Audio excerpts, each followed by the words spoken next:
Hello, I'm Dennis Pullin.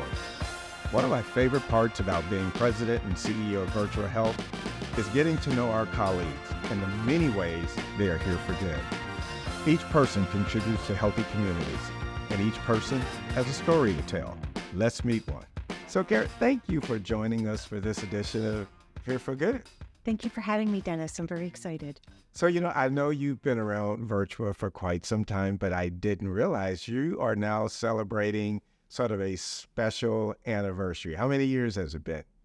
I am celebrating 20 years of service to Virtua this year. Wow, that's great. First of all, thank you for all that you've done. So I'm one of those individuals who have been fortunate enough to experience some of your work, but a lot of folks might not know what it is that you do. So what's your title currently?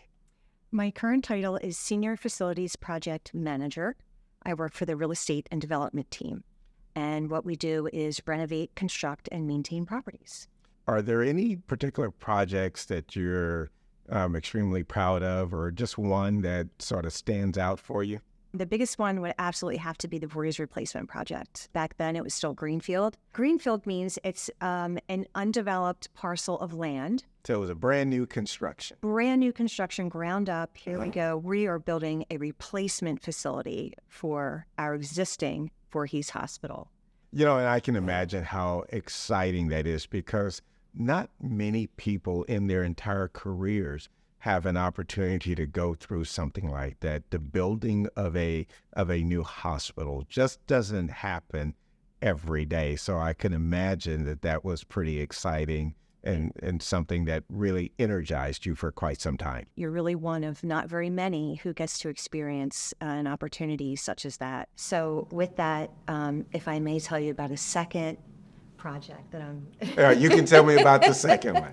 So what's the second one you're proud of? The second was the integration of Lourdes. Just a huge undertaking by so many, and so important to our organization and our community, and welcoming an additional, I believe it was another 4,000 colleagues, and welcoming them into our organization and making them part of our culture of way. And I would agree with you, because the integration of Lourdes actually changed fundamentally who we are as an organization for the better. And I think it was very exciting.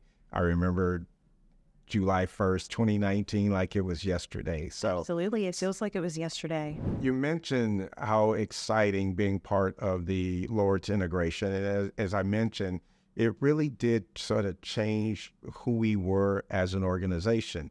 And that change gave us an opportunity to do what we call a rebrand. And I know you were intimately involved in that.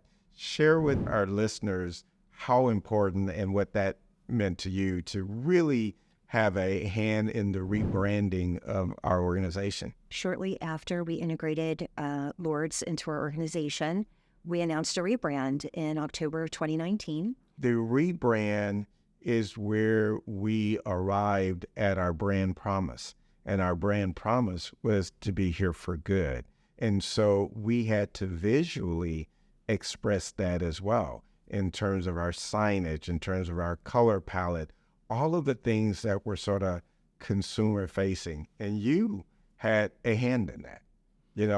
Tell me about the footprint and how many signs that we have to redo in the community. So it was a huge undertaking from a facilities perspective, because there are a lot of regulatory kind of things that you have to go through in each and every town. But at that time, 110 properties needed to be refaced, each property being different, whether it be building signs or wayfinding signs or monument signs. Just over 500 signs were replaced throughout South Jersey.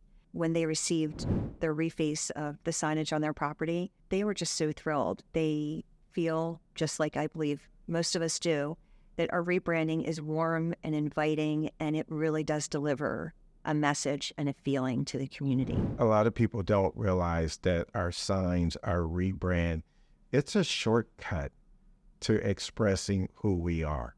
So when people see the lotus, when they see the colors, when they hear here for good, it truly does reflect who we are as an organization.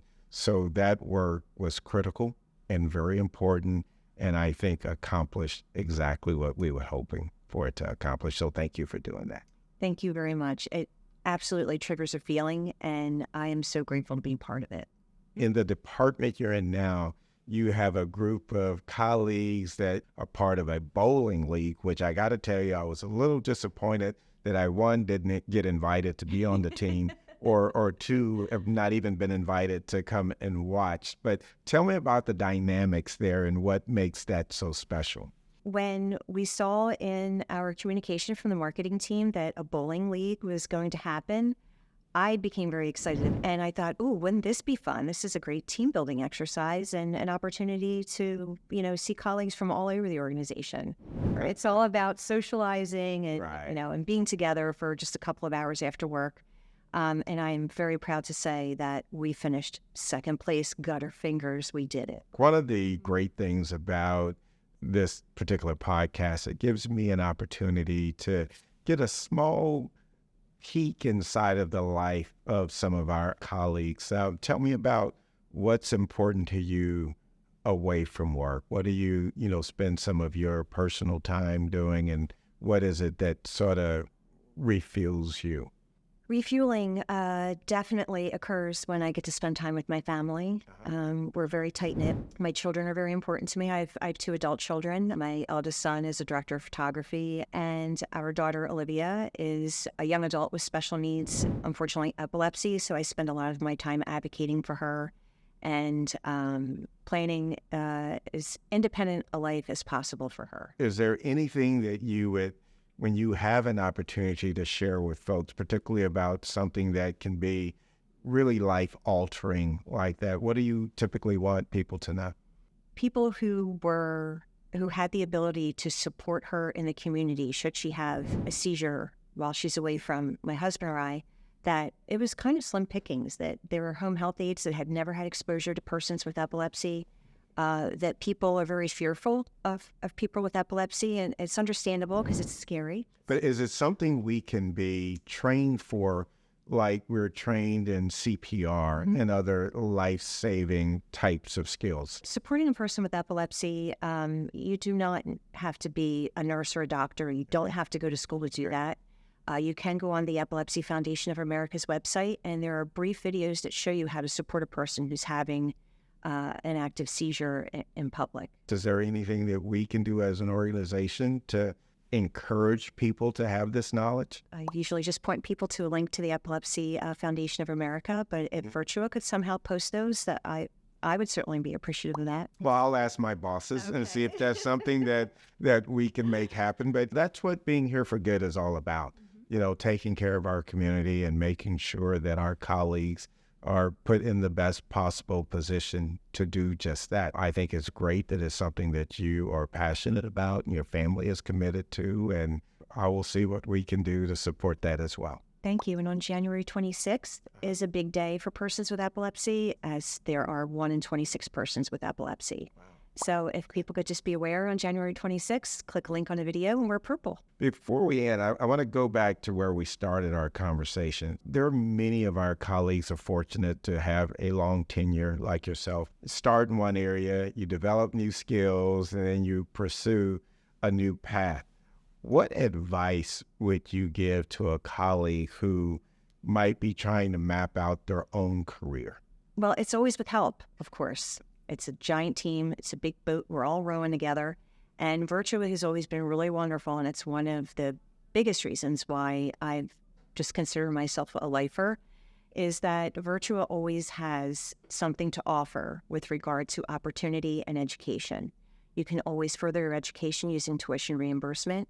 You can always continue to develop yourself because our Virtua University is constantly updating opportunities either virtually or in person to develop your skills. You hit the things that are truly important that I think some people may take for granted and not realize that these things are available to them. Well, listen, I can't thank you enough for joining me today. It's always a pleasure to see you. I've had the good fortune to see firsthand much of the work that you do and that you participate in getting done. So thank you for joining us on the Inside Edition of Here for Good. Thank you so much for having me.